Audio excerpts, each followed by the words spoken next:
What are the things that I do or the things that I can do that are highly effective and are drivers of me supporting you and allowing you to be successful and effective? And what are the regressors? What are the behaviors or things that I'm doing or not doing, or that you're doing or not doing, that are impacting my role?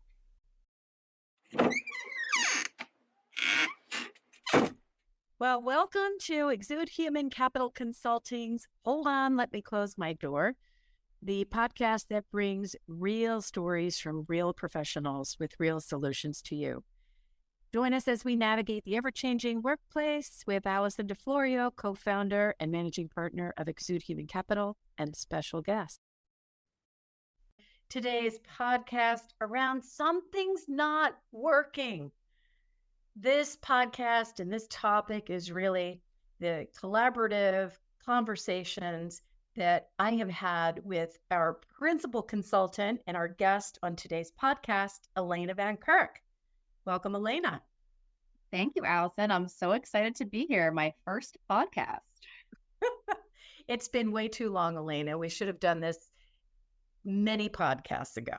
And when I think about how many times we've had the conversation about leaders coming to us saying, I can't put my finger on it, but something is not working. Can you help me figure it out? Elena, before we get into our topic today, can you just share a little bit about your background and the work that you have done in this space around helping organizations diagnose what's really going on? Absolutely. So I have been in the HR space for about 15 years with Exude Human Capital for almost 4 now. And my undergrad degree is in psychology with a focus on human behavior. So while I had no intentions of ending up in HR, it's absolutely helped me navigate this space. And what I've learned, and a lot of the approach that I take in my work, is really on understanding what are the behaviors that allow us to be successful? What are the behaviors that happen within organizations that hinder success or progress? And how do we script to those? How do we bring awareness? How do we teach? How do we put guardrails around to be able to drive and influence behaviors in an inclusive and supportive way that aligns with desired organizational outcomes? So it allows me to play across so many spaces of HR with a really interesting lens that seems to have a pretty good track record of influencing tangible outcomes, which makes me excited. Great. And in the 4 years that we have worked together, how the workplace landscape has changed and how the role of a leader has changed. And we often say, leaders were taught how to lead in a very different way. And now there's no playbook for how they lead. So let's set a little context that will tee up our conversation for today. And this may not be news to those of you listening, but in 2024, the stats show that 54% of workers are on site. And we know that some of those have been on site the entire time in the healthcare field, some of those fields that really required continual on site. We see this 33% hybrid environments, and there's a lot of variation into what that means. That could be 1 day a week on site, that could be 2 days a week on site, 3 days a week on site. And then we have a 13% of fully remote workers, which creates a very different set of requirements and expectations for leaders to operate in a different way. On top of all of this, a recent report from Penn Foster suggests that there's a 40% increase in job burnout. And this is a report that surveyed over 1,000 individuals from cross-sector industries. And they cite 3 reasons why for this uptick in burnout. One is job demand, which they define as unmanageable workloads or too few resources in any given job. job control, and they define that as the lack of agency over how, where, and when work gets done, or insufficient involvement in work related decisions. And then the final piece of that is workplace relationships, conflict or unhealthy relationships. So when we think about the state of the workplace changing in terms of on-site, hybrid, remote, and then we see this alarming statistic about workplace burnout. And we hear leaders saying, something's not working. What is it? What have you seen change, Elena, and what's going on? I think there are absolutely a couple of key changes that have impacted all of those core reasons that contribute to burnout. So we know that technology advancements over the last 5 years have been significant. And so in managing between virtual and hybrid remotes, I think a lot of some people's roles, we've seen it a lot in the administrative space, the roles have been automated. And so I think a lot of organizations haven't necessarily reevaluated what this position structure and what those expectations should be in this new environment. Technology has also changed the way that we've communicated. So now we have communication. A lot of it is through a screen, whether it's on words, whether it's our faces and our voices. In addition to be in person, there's a totally different cadence for how we communicate together as well. And I've seen that align with this shift in how work is being done and the pace of work that's being done. Combine that with a return to office. And I think within a lot of organizations, we have variable productivity based on these variable environments. And variables in how effectively we collaborate based on these variable environments. The other thing that I think I've seen is we've also come across some significant industry specific changes. Education is a great example. So over the past 5 years, education has really turned itself on its head. I mean, the needs of students are so different than they were 5 years ago. We know that there's a teaching shortage, but new teachers aren't necessarily being educated. The educational programs haven't caught up to this shift to be able to prepare new teachers to accommodate the challenges of this new post-pandemic student demographic. So there has been a significant amount of shift that plays across a lot of different spaces, whether it's industry specific or whether they're common organizational dynamics. So I've heard you say quite a few things. So work has shifted, how work gets done has shifted, Mhm. technological advances, and I heard you talk about communication. And while I feel like communication comes at us at a pace that is just sometimes really difficult to digest at times, and I don't necessarily think it's always effective. Why does all this matter now, and how is it impacting businesses? Communication is a great place to start, Allison, because that the lack or the ineffectiveness of communication, a lot of times it has a cascading effect. It can really create a lack of clear expectations. Lack of clear expectations is going to influence a lack of accountability. Those three things, if you think of a snowball effect, ultimately end up in us seeing trends of ineffectiveness in collaboration and productivity. I think one of the other interesting things is that, and we know this, but I think we don't account for it in that in digital communication, um, I think there's so much that's lost in translation and us being empathetic towards others and coming from a common place. And whether are you IMing because you need something, and did you not say good morning because you're being, you know, abrupt and brusque, or are you just too busy and I don't need those fancy greetings? I am a no fancy greetings type of person. It is almost always for me an afterthought, or I'll like throw a smiley to compensate. Uh, um, but that also contributes to the interpersonal relationships. And so while we know this, a lot of times I'm not seeing us plan for and account for it in the way that we communicate, set expectations, hold people accountable within the framework of work.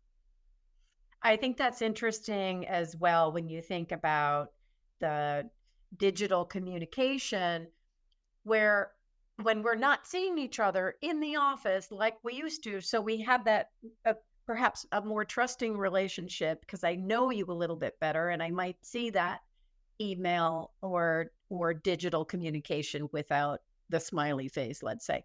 I may receive it differently. Whereas if I had a chance to know you, but it's hard to do that in a remote work environment or a hybrid work environment. So if you're the leader and you're and to the listeners who are leaders on the phone and saying, yeah, I agree with what you're saying, and I know there's something not working. How do you begin to diagnose what it is and pinpoint, is it communication? Is it what is it? How do you begin to do that? Well, that's such a great question. I'm actually going to start with taking a step back and sharing a little bit about how these conversations tend to start when we get involved. Because usually it's that something's not working, but a lot of times they come from almost like a workforce planning, workforce management perspective. I don't know if I'm staffed appropriately. So I have people who are really overloaded, who are asking for more help, but then our support roles don't seem to be utilized. They seem to have a lot of free time. Or I have people who constantly say we need resources, but then when there are resources, the work is not getting done. It typically comes from this disconnect, and where a lot of leaders tend to see where it happens or where they think it's happening is the staffing model. Do we have the right roles? Do we have the right people in the right roles? And almost every time when I dig into these engagements, it's either not the staffing model that's the problem, or the solution for the staffing model is so different than what the clients think it might be. Um, and so where their staffing needs might be in these entirely separate functional areas from where they're seeing this disconnect between like capacity or productivity and not. Um, so where I tend to start is as I enter these organizations, and for leaders to do it and start to have conversations really across levels of roles, across segments of the organization. To me, there's almost four lenses, four questions to start to ask. So I always ask, what does the employee understand their role to be? What do they think their role is? In on their lens, what makes up their plate of responsibilities?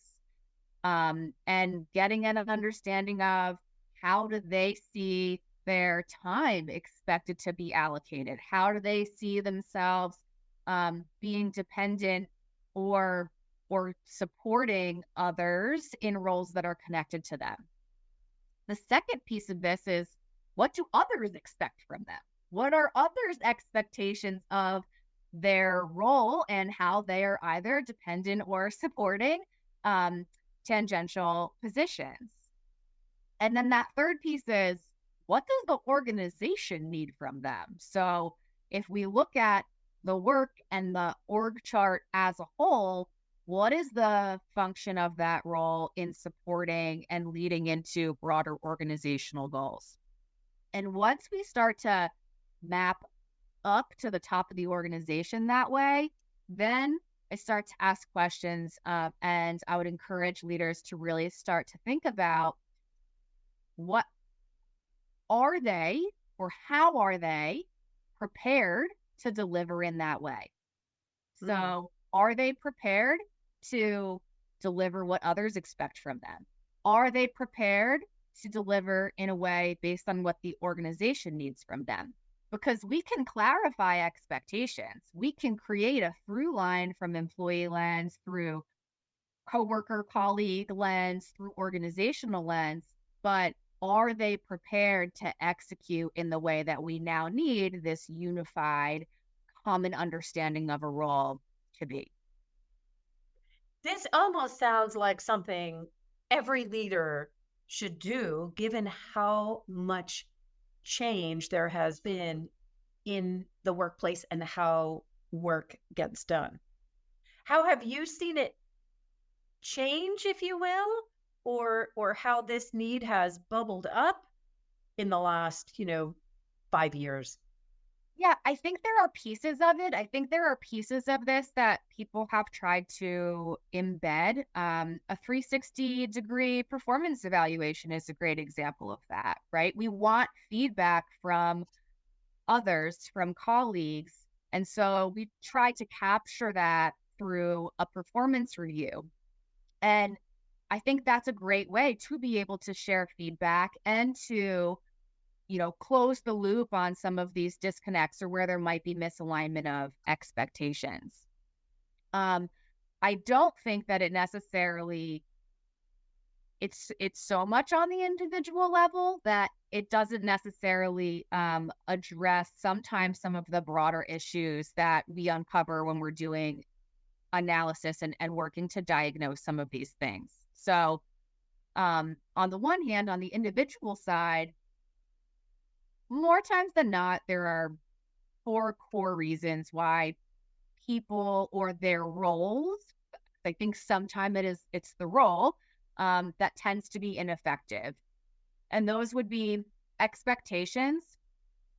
Are they clear? Are they universal? Um, and do I understand how to execute on them? Which leads to the second piece, what my ability. Are my abilities aligned to what I need to do to be effective? Do I have the knowledge, skills, and experience? Motivation. There's always an element of skill versus will in every employee role. And so motivation's going to play a role in someone being effective or productive in their role or not.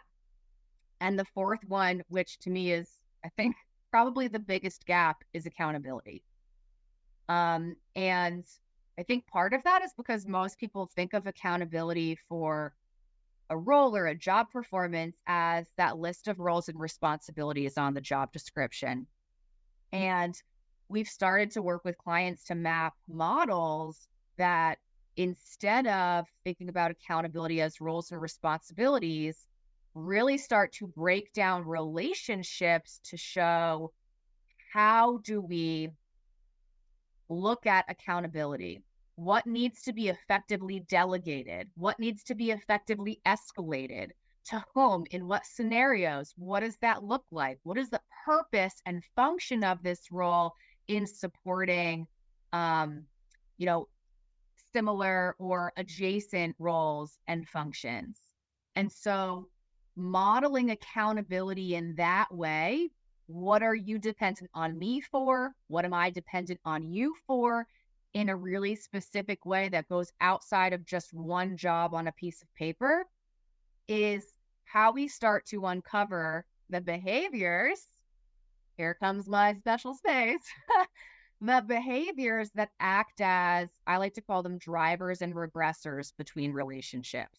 What are the things that I do or the things that I can do that are highly effective and are drivers of me supporting you and allowing you to be successful and effective? And what are the regressors?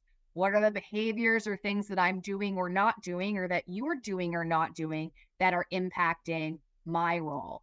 And these models are really creating significant transparency to what does accountability look like, and then how do we embed this into our conversations in the way that we work together.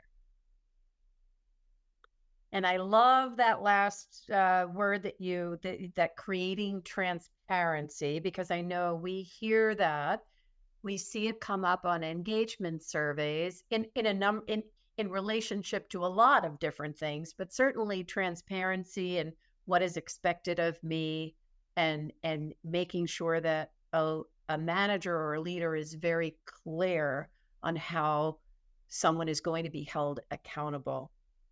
Elena, if you could boil this down, I know you've given us some really great tips and strategies to use here, but if you could boil it down to your best three pieces of advice to a business leader who knows something's not working and wants to begin to take a step to diagnose, what would those three steps be? Where should they start? Oh, that's such a great question. My first answer might be slightly controversial in that I think you have to recognize or be prepared to accept that it might be really difficult to analyze this all internally because your entire context is for your organization and the existing relationships and the existing roles and responsibilities. And so I think that makes it harder. It does not make it impossible, but I think it makes it harder. And so that really ties into my second piece of advice, which would be start with an entirely open mind.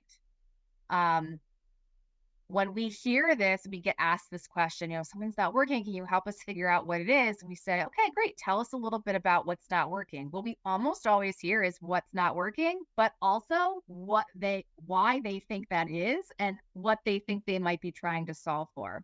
And so if you can start with an entirely clean slate, an entirely open mind with no preconceived assumptions of where the disconnect is and what's going right and what's going wrong, I've found that it's so much more successful to be able to really design what true needs are or design what will functionally, behaviorally influence solving this particular problem.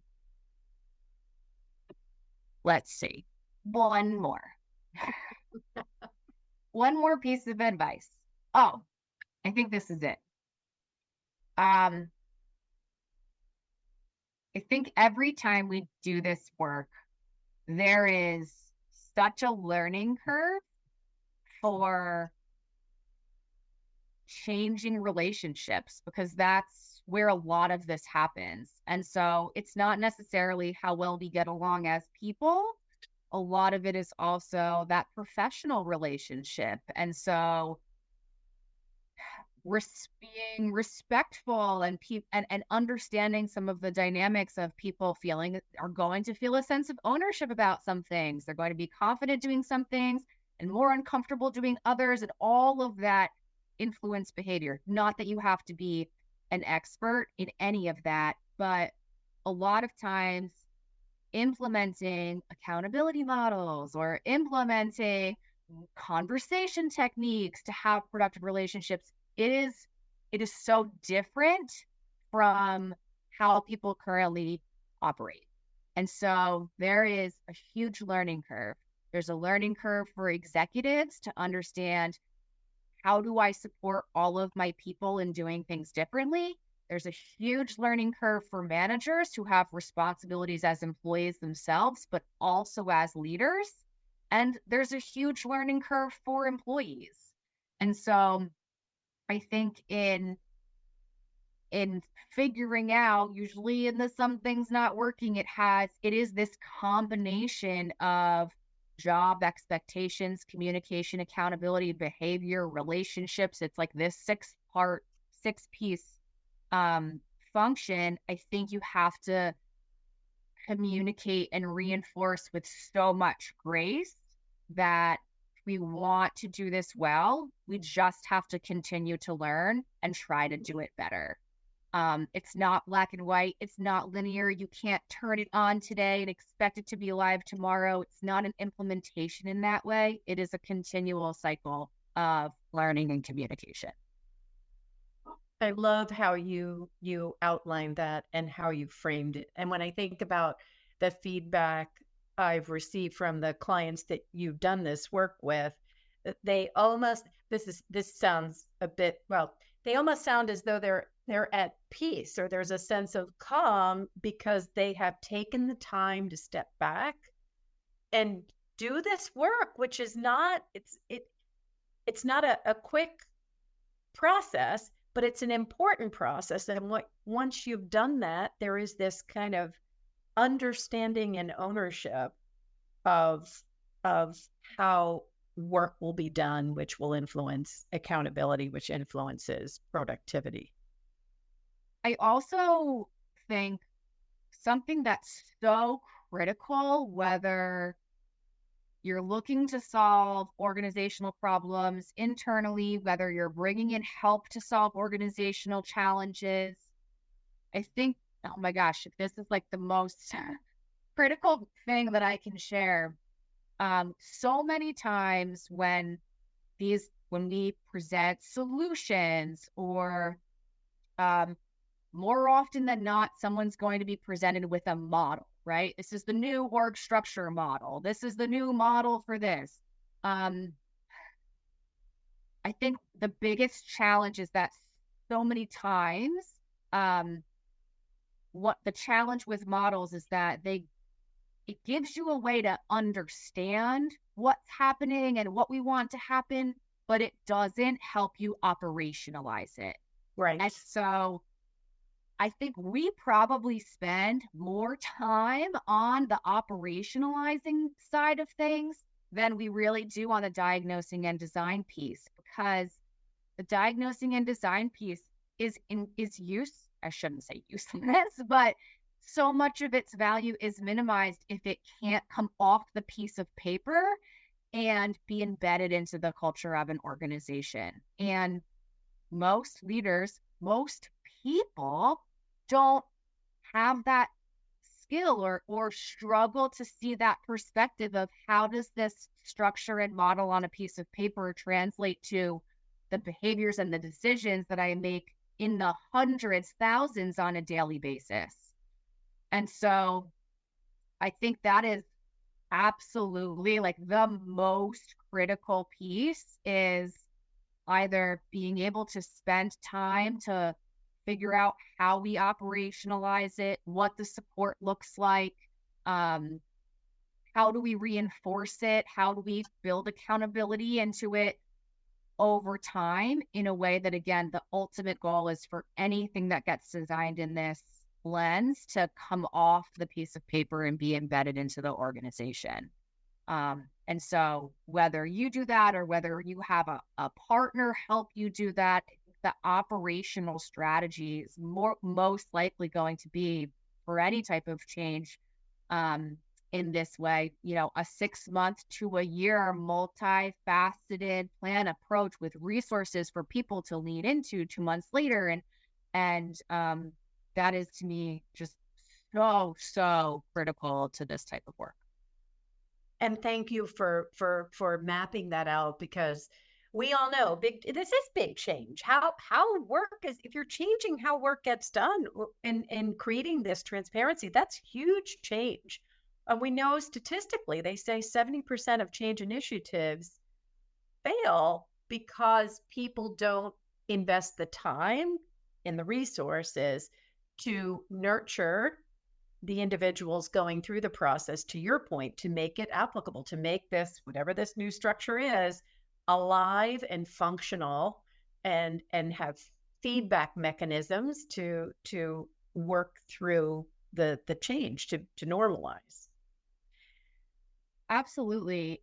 And I almost think when we're solving organizational level challenges, like your traditional change management pro sci model is not enough for this, because so many times when we do this work, one of the biggest things that we end up learning is there's there needs to be knowledge sharing, right? If we go back to thinking about what does the employee think their role is versus what do others expect them to do, when there are disconnects there, it's not uncommon for that to exist where somebody has specialty knowledge, but somebody else also plays like a frontline role in executing that.